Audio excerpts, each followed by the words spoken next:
I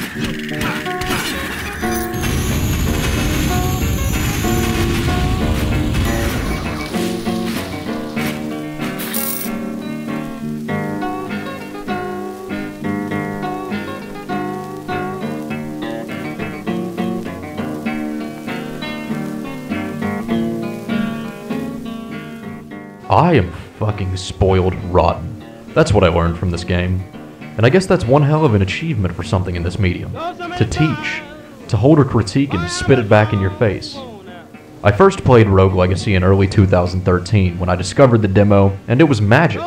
But my main piece of adoration was how much potential the game had. The mechanics were solid, the idea was simple, and it could so obviously blossom into a punishing feature from this young studio. And it did. Made its money back in an hour, collected acclaim from just about every relevant voice in the gaming community. It worked perfectly at launch, it was lauded on message boards, and then it seemed to disappear. Beyond its quiet PlayStation appearance, it was understandably pushed under the rug to make room for new releases, controversies, and gaming's ever-burning meta conflict.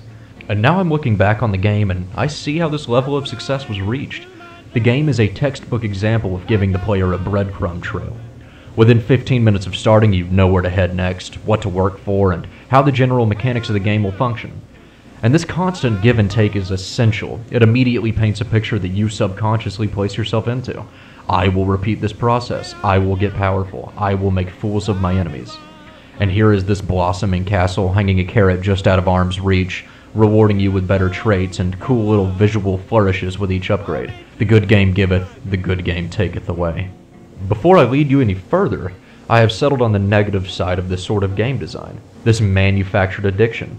Even though it is much healthier than some pay-to-win, pay-not-to-wait, pay-to-love, pay-to-live formula, it is intimidatingly slow, achievable either through grinding or masochistic determination. Maybe I'm just terrible at the game, but most of the time playing I felt like I was trying to sculpt marble by smashing my head against it. Really seemed like I wasn't getting any better, but my character was. This relationship with the player is definitely toxic, and this is exacerbated by all the upgrade prices increasing so much with every purchase. Maxing out stats is an extremely long process. The repetition can be tiring, so I ended up leaning on shorter play sessions after a while. Stopping in for 30 minutes was just a much better way for me to work through the game. The repetition is woven into the framework of these roguelikes. Here it is even woven into the narrative of the game. You create a family line of soldiers, slowly expanding your tree with each death.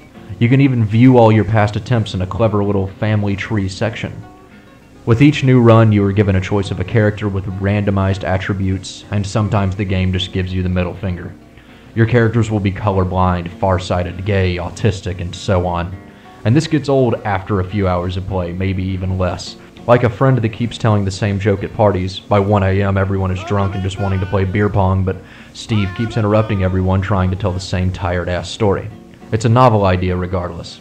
The look of the game is serviceable, animations are fun and fast. I love how each character triumphantly holds out their sword like some idiot kid who spent their entire lives dreaming about entering the castle. The dungeon style is pretty generic, but it's nothing that ever got even close to bothering me. And all the while the music is pretty damn great. The gameplay itself is solid, a tight set of simple commands that make you feel in complete control of your character. The action feels fluid and fair. The main meat of the game is fighting through traps and enemies, with little challenges scattered throughout. And this is all really technically solid. Rushing headlong into a randomized dungeon is initially a really entertaining experience, but the experience never really changes.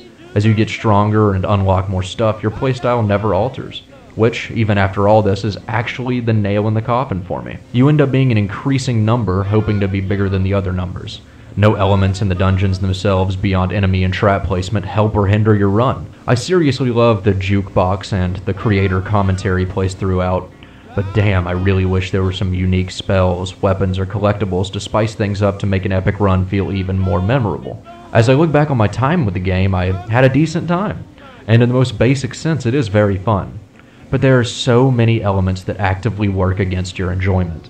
It may be the current atmosphere in the gaming community that has shaped my thoughts here, but at times the structure of Rogue Legacy feels too bad management decisions away from being freemium sludge. Thank God it didn't come to that. The game works wonderfully, it doesn't charge you anything but an entrance fee, and it does expect your unwavering attention. And in that regard, I commend it. And herein lies the logic behind my opening statement. I am so fucking spoiled. I am given a piece of entertainment that functions properly, that is clearly a labor of love, and that allows hours and hours of exploration and growth. And on top of all that, it has genuinely creative adaptations of old gaming traditions. It's a great game with some fatal flaws, and from this position I can tell Cellar Door Games has a bright future ahead of them. But it kept leaving me with that one thought that I desperately suspend when playing a video game. What's the point? Thank you so much for watching.